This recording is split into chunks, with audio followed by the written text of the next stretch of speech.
Hi everyone, welcome all of you to this session where we are going to be covering 150 must do questions for VARC.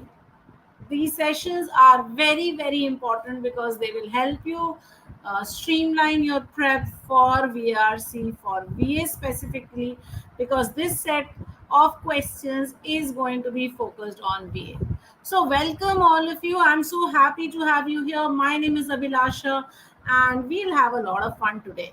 So today, of course, we are covering para summary. As you can see here, we've been doing Parajumbles and then we did some odd sentence out.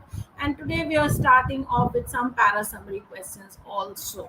Before I begin, let me just tell you that some of you have asked that we should do a lot of um, non-PYQs also, which we will cover, guys. So just be a little patient. We are trying to do as many different types of questions. So we are going to be adding up the non-PYQ questions also into this mix. Okay. So thank you for your advice, your suggestion. Please keep dropping those in. We are very happy to have you all. All right. Remember to hit like, share and subscribe. Okay, if you haven't yet subscribed, please subscribe, because if you don't subscribe then you will not be able to comment on our chat box. So, and I want all of you to comment, so therefore please remember to hit like, share and subscribe. Also, if you haven't hit the bell icon, please hit the bell icon so that you get notifications also. That's also very important, that you are notified of our sessions. We are doing a lot of VRC sessions, but every Sunday at 8:30 p.m. we go and we are covering VA questions for your CAT preparation. So do join in. This is a very beautiful series. We'll do 150 must do questions from CAT PYQs. We will cover all the different types of questions for verbal ability. Guys, we are doing a lot of other things also. For example, we are doing daily dose, which I hope you are following and doing questions from there. We are also giving you topic tests and section tests on your my zone, so please keep following those also. Every month we are putting in a lot of topic tests and a lot of section tests. Those are going to be very helpful to you, and of course I hope you're writing your mocks every weekend.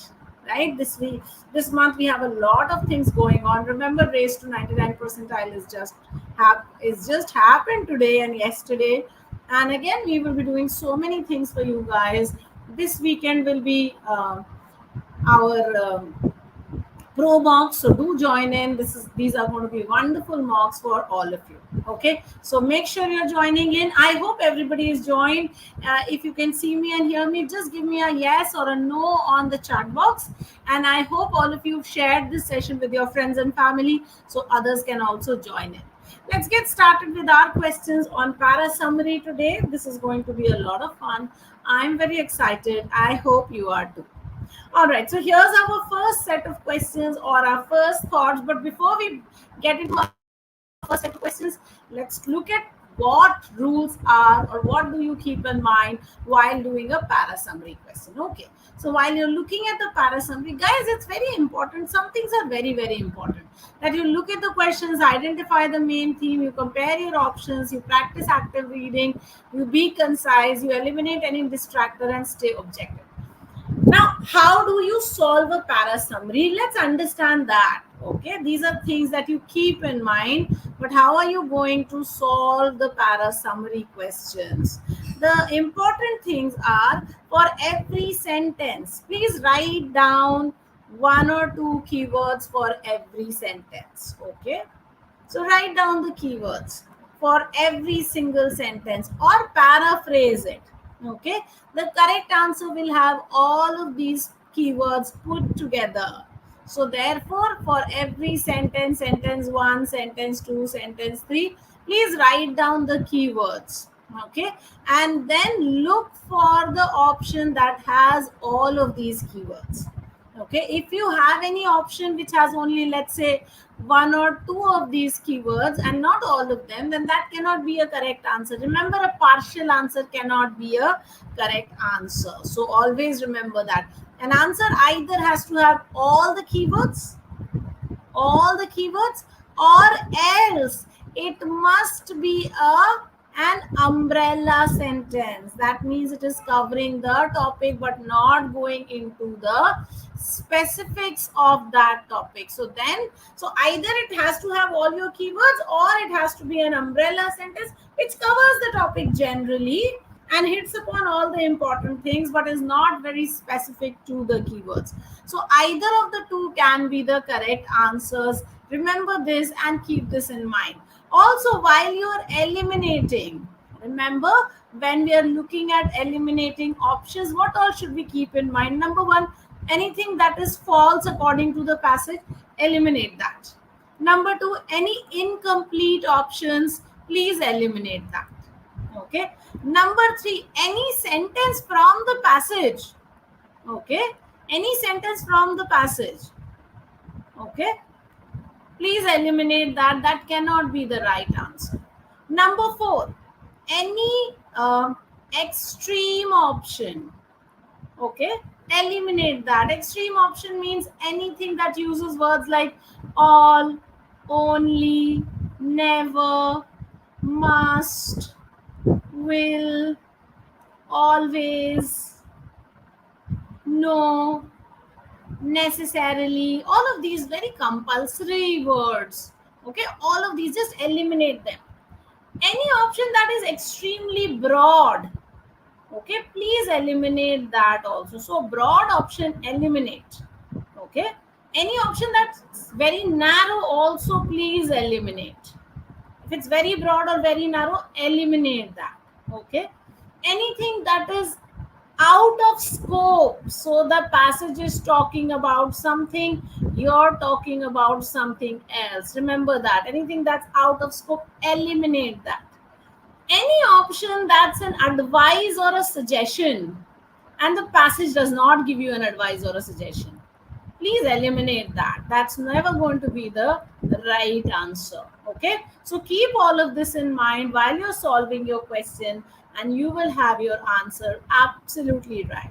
Okay, I hope you got that, guys. Now let us get into our questions and let's start solving. So here is going to be your first question. I hope everybody has joined in. Let's start with your first question. The question will always look like this. The passage given below is followed by 4 alternate summaries. Choose the option that best captures the essence of the passage. That best captures, it may not be perfect, but of the given options, it's the best option. That's going to be your answer. Remember that. CAT never asks you for the perfect answer, it asks for the best answer. So the best answer is anything that covers mostly everything and is sorted that way. Okay, so I hope you're ready. Here is your first question. Remember how we do it every time. I give you some amount of time and you solve the question. So I'm going to give you 2 minutes to look at this question. I'm going to move myself out of the screen so that you have a bigger space to read and can read very, very clearly. Okay. So I'm going to move myself out. You can look at this question. You've got 2 minutes.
All right, guys, your time is up.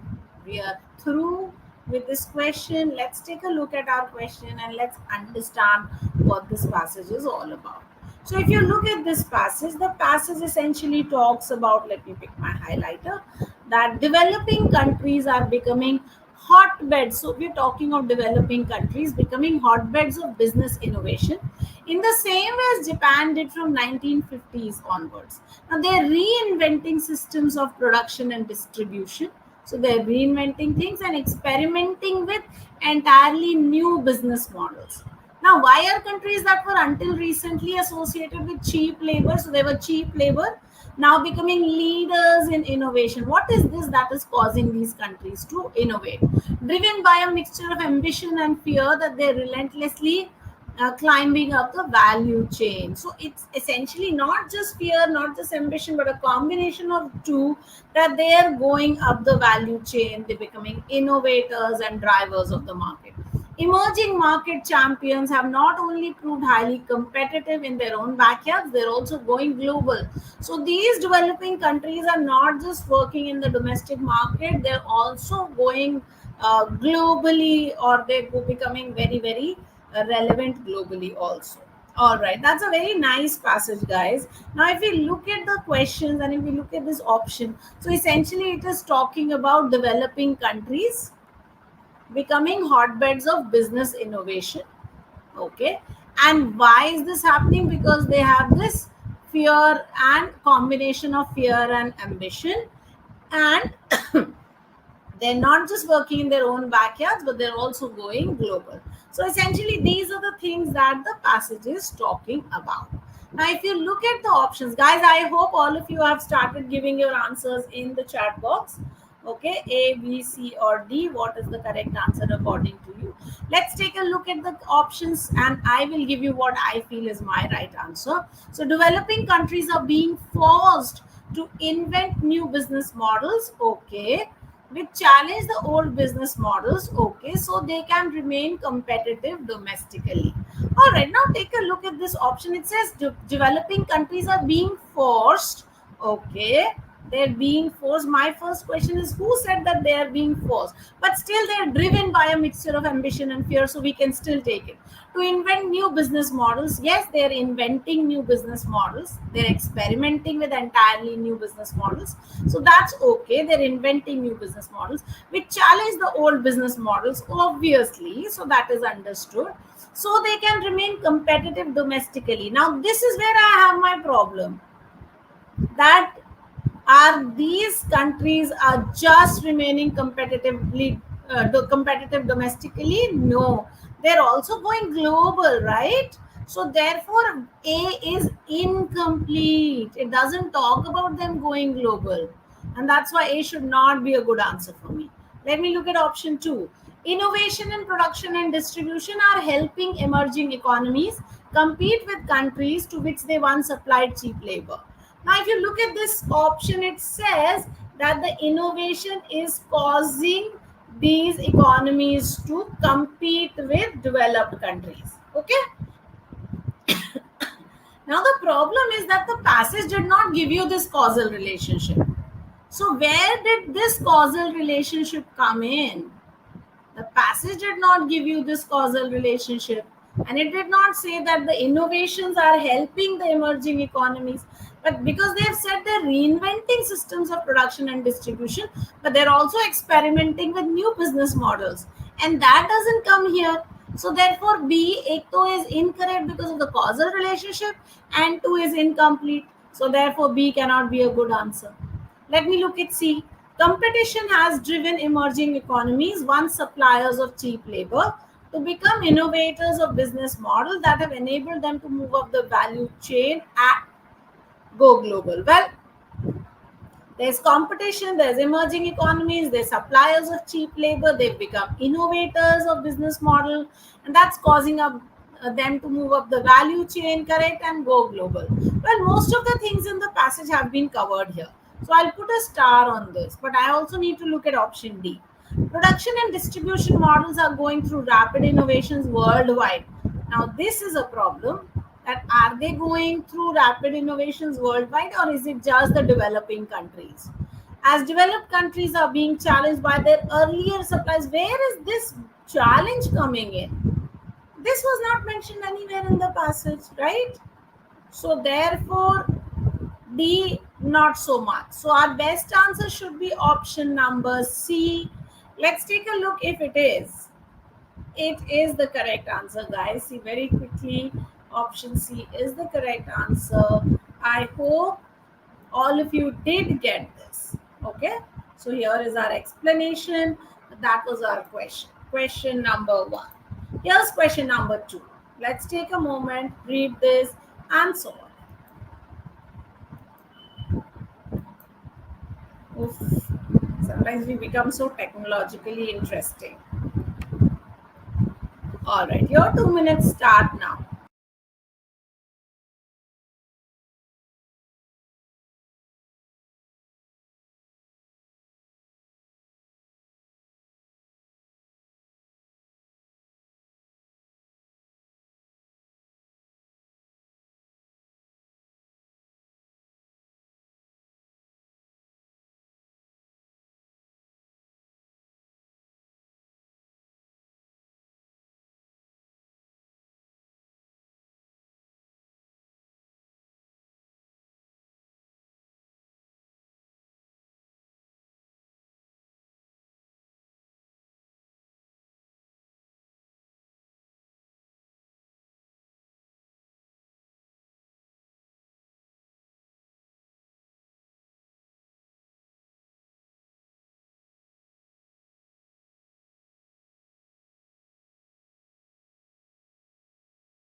All right, your time is up, everyone.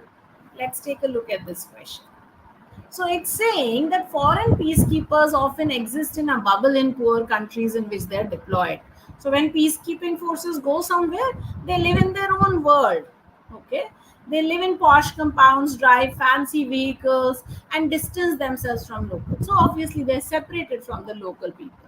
This may be partially justified as they're outsiders, they live in constant fear, they're performing a job that is very difficult, it's emotionally draining. But they are often despised by the locals. People don't like them, and people would like them to leave also. A better solution would be bottom up peace building so that these people are involved in with the communities, they understand the grievances and earn their trust rather than only meeting government officials. So ideally the foreign peacekeepers need to be connected with the people of the nation so that they can connect and work with them so that they're not hated as much as they are normally hated. Okay, so that's the passage, that is the idea in this passage. Let's take a look at the options here. Option number 1 says the environment in poor countries has tended to make foreign peacekeeping forces live in enclaves, but it is time to change this scenario now. Number 1, this passage was not about the environment in the poor countries. Okay, so the subject itself is incorrectly framed. The passage was about foreign peacekeeping forces living in an aloof manner and the need for them to mingle, right? So, not a very good option for us. Okay, therefore they're living in enclaves, they're isolated. That is what we want to say, they're isolated from local communities. So partially okay, not a perfect answer, so I'll put a star on this and we'll hold on to this option. Let's look at option B. Peacekeeping duties would be more effectively performed by local residents given their better understanding, knowledge, and rapport with their own communities. Now, this is something that is very out of scope from the passage. Passage is talking about the foreign peacekeepers. This one is talking about local residents. We've changed the idea only, right? So, out of scope, incorrect for us, not a right option. Eliminate. Look at C. Peacekeeping forces in foreign countries have tended to be aloof. Valid reasons, okay, but would be more effective if they worked more closely with local communities. Yes, that is what a passage has said. So I'll put a star on this good option. Look at D. Extravagant lifestyle and an aloof attitude among foreigners working as peacekeepers in poor countries have justifiably made them the target of local anger. But has it justifiably made them target? Now, this was something that is not mentioned in the passage, right? Because the passage says it may be partially justified, but fully justified, no. So therefore, this is incorrect according to the passage, and so not right for us. So D, let us eliminate. So we've got option A and option C. Now option A, the problem is it is about the environment in the poor countries. Okay. And it is not talking about the fact that these are aloof for valid reasons. The justification is not mentioned in option A. So therefore option A is an incomplete option. Okay. It appears to be a good option, but because it is incomplete, we'll eliminate that. So A, B, and D eliminated. Correct answer C. Let's take a moment and check. Yes, it is the correct answer. All right, very good. I hope, guys, you are putting in your answer in the chat box. Remember to please hit the like button, everyone. Also, share the session with your friends. Even now, if you can call your friends into the session, it'll be great. Okay, and also remember to subscribe, because only if you're subscribed can you answer the questions in the chat box. All right, here's your third question, everyone. We will put this one out, and your 2 minutes begin now.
All right, guys. I hope your question is done. Your 2 minutes are over.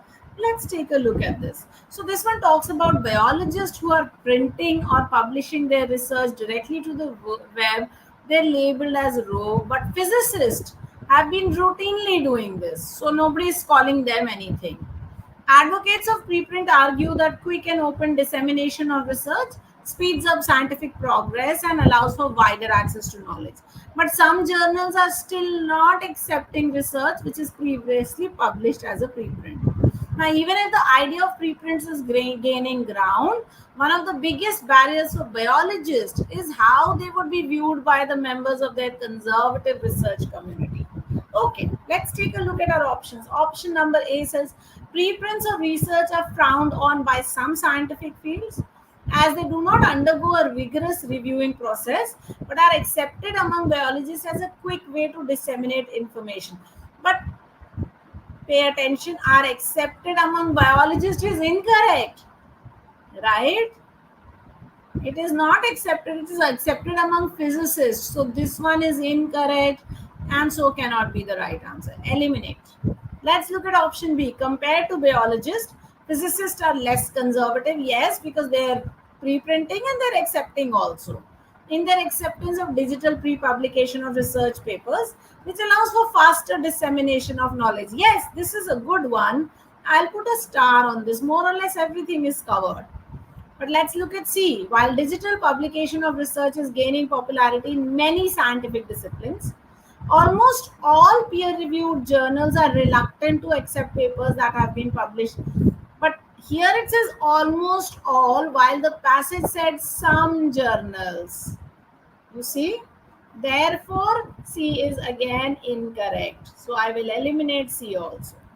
I will look at option D. One of the advantages of digital preprints of research is they hasten the dissemination process, but these are not accepted by most scientific communities. We don't know. We know that physicists accept it. We know that biologists don't accept it. But do these constitute most scientific communities? No. Therefore, D is not a good choice for us. So, best choice of option will be option number B. And that's going to be your correct answer. Let's quickly take a look.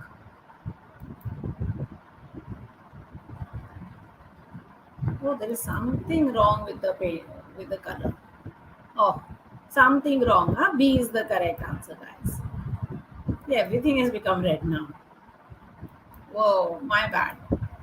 So B is the correct answer, like I said. Okay. All right. Let's go to the next question.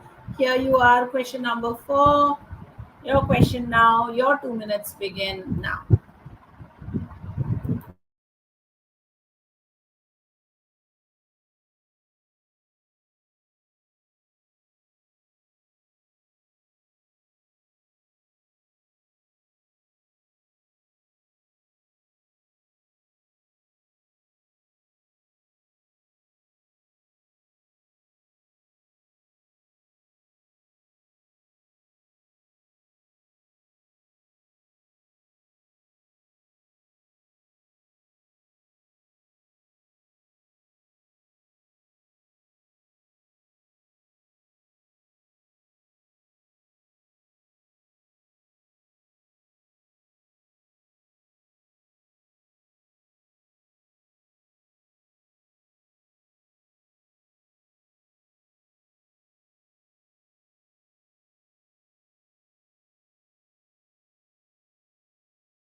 All right, guys, please give your answers in the chat box very quickly. Let's take a look at this question and try and solve it.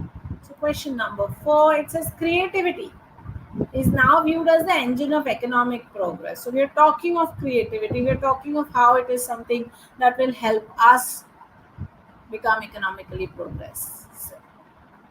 Various organizations are devoted to its study and promotion. There are encyclopedias and handbooks surveying creativity research. But this proliferating success has tended to erode creativity's identity. What is creativity? It's changing. It has become so invested with value that it has become impossible to police its meaning and the practice that supposedly identify and encourage it. So now we don't know what it means. What practices will identify and encourage it? Anything has become creativity. Many people and organizations committed to producing original thoughts now feel that undue obsession with the idea of creativity gets in the way of real creativity. So, people who are committed to true creativity now feel this so much obsession with creativity, the idea of it, real creativity has gone down the drain. Okay, so that's what this passage is. Now, let's take a look at our options. Option number 1, how many of you got option number 1 as the correct answer? The obsession with original thought, how it can be promoted and research, has made it impossible for people and organizations to define the concept anymore. Okay, having said the obsession, I don't know. We are talking about so many things, but yeah, obsession, not really. Very negative word. We have said proliferating success has tended to erode creativity's identity. But anyway, I'll put a star on this and I'll just go to the next option and take a look because it's quite okay. The value assigned to creativity today has assumed such proportions. Oh, it's become so much the idea of creativity that the concept itself has lost its real meaning, and this is hampering the engendering of real creativity. So the concept of creativity, the meaning is lost. We are not able to identify what it is, what are the practices. So yeah, this is a good choice for us, so I'll put a star on B also. Look at C, the industry that is built up around researching what comprises and encourages creativity has destroyed the creative process. No, it hasn't destroyed the creative process. This is too strong. Okay, so not really right. The passage does not say that it has destroyed it. The obsession is getting in the way, it is disturbing it. But has it destroyed it completely? Not really. Creativity has proliferated to the extent that it is no longer a stable process, and its mutating identity has stifled the creative process. Creativity has proliferated to the extent that it is no longer a stable process. Now, again, this very strong language is not a good option for us. Okay, so D again we'll eliminate. So C and D let us eliminate. Between A and B, if you look at it, A is a very negative statement. It says the obsession with original thought, how it can be promoted and research has made it impossible for people and organizations to define the concept. So too strong, therefore not A. B, of course, is our best choice answer. That the kind of value that we are associating or that we are assigning to creativity, it's become too big that what is creativity has been lost on the wayside. And because of this, real creativity is somewhere being hindered. Okay, that is what, see, gets in the way of real creativity. How beautifully the author has taken this and mentioned this in option B. So best reframing of your options, option number B, that should be your correct answer. Let me see if this is the correct answer and has been colored properly. Yes. All right, so solution number 4, sometimes I go crazy.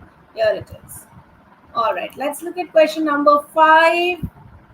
Your 2 minutes begin now.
All right, your time is up. Let's take a look at this question. So, Brazil's growth rate has been low, and yet most Brazilians say that their financial situation has improved.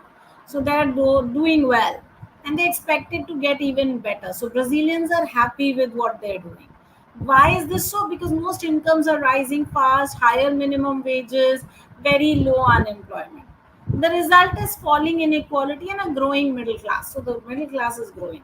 Economic stabilization, improved social security, and universal primary education. So many good things have happened in Brazil. That's a good thing. But despite recent improvements, the Brazilian economy is still painfully unequal. Poor Brazilians paying the biggest share of their income in taxes and getting the least back in government services.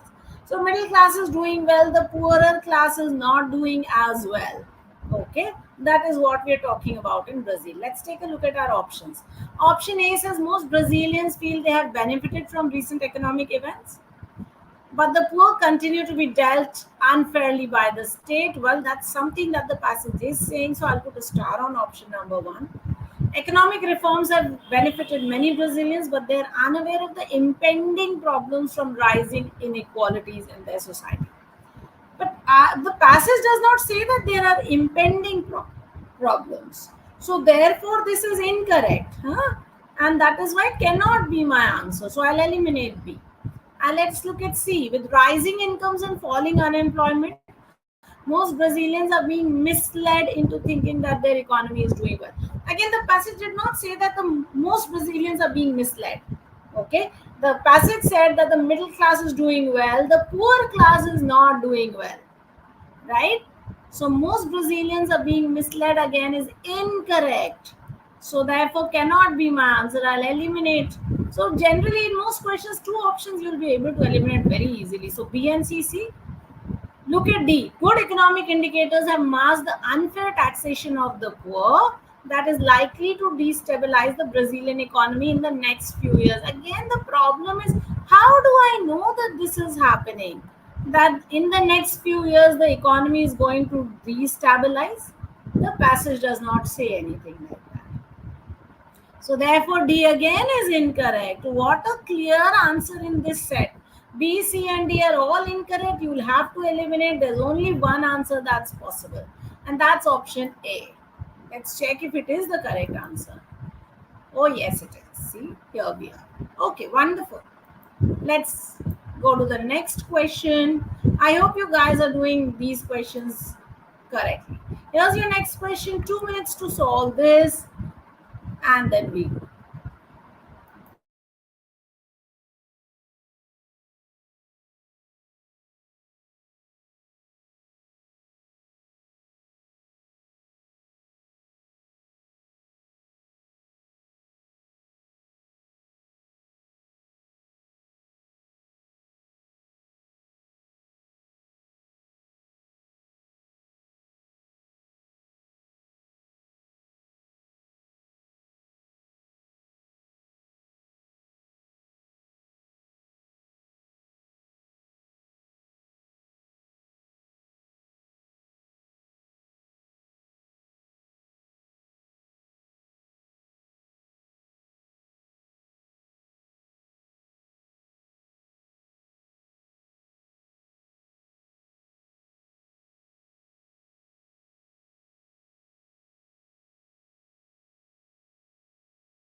All right. So your time is up. Let's take a look at this question. Very interesting question. So this one said that the human mind is wired to see patterns. Okay. Not only does the brain process information as it comes in, it also stores insights from all our past experience. Every interaction, whether it's happy or sad, is cataloged in our memory. It's there. Intuition draws from that deep memory well to inform our decisions going forward. So we are talking about intuition. In other words, intuitive decisions are based on data, not contrary to data as many would like to assume. When we subconsciously spot patterns, the body starts firing neurochemicals in both the brain and the gut. Okay, these somatic markers are what gives you that instant sense that something is right or that it's wrong. It's wrong. Not only are these automatic processes faster than rational thought, but our intuition draws from decades of diverse qualitative experience, sight, sound, interaction, etc. A wholly human feature that big data alone could never accomplish. All right, so here is intuition coming from lots and lots of data that you have or the person has seen and experienced and wired into their minds. Let's take a look at our options. Option number A says intuitions are automatic processes and are therefore faster than rational thought, and so decisions based on them are better. Well, did the passage say anywhere that the decisions based on them are better? No, we don't know this. Yes, there are firing, neurochemicals are being fired. We get an instant sense of whether something is right or wrong. We get diverse qualitative experience, but is it better? We don't know. So I'll eliminate A. Let's look at B. Intuition draws from deep memory, correct. May not be related to data is incorrect. So eliminate this directly. The passage said it is coming from data. So eliminate. Look at C. Intuition is definitely infinitely richer than big data, which is based on rational thought and accomplishes more than big data is based on rational thought. We don't know. This is incorrect. Again, so incorrect, so cannot be my answer. Look at D. Intuitions are neurochemical firings based on pattern recognition and draw upon a rich and vast database of experience. Yes, your neurochemicals are firing based on pattern recognition. There is a rich and vast database of experiences, and that's what an intuition is. Yes, so D looks like a good answer. Let's quickly check if it is. Yes, it is the correct answer, guys. Wonderful. Here's your solution. All right, guys, that brings us to the end of today's discussion. If you have any questions that you wish to ask, please feel free to ask me your questions. Remember, the reading zone is now live on my zone. So if you wish to read some wonderful articles, please go to reading zone and read. Okay, that's a lovely, lovely place for you. Okay. Also, your daily dose is happening every single day, so do join the daily dose regularly. And please remember to do your topic tests, your section tests, and your mocks regularly, guys. And number four, now last but never the least, your CAT form is out, your ZAT form is out, your SNAP form is out. All the forms are available. So please start filling up at least your exam forms. That's the first and foremost thing that all of you should do. Okay, guys, that's it. That brings us to the end of this session. I don't see any questions. Thank you so much for joining in. Remember to hit like, share, and subscribe. I will see you soon. Adios, my amigos. Hasta la vista.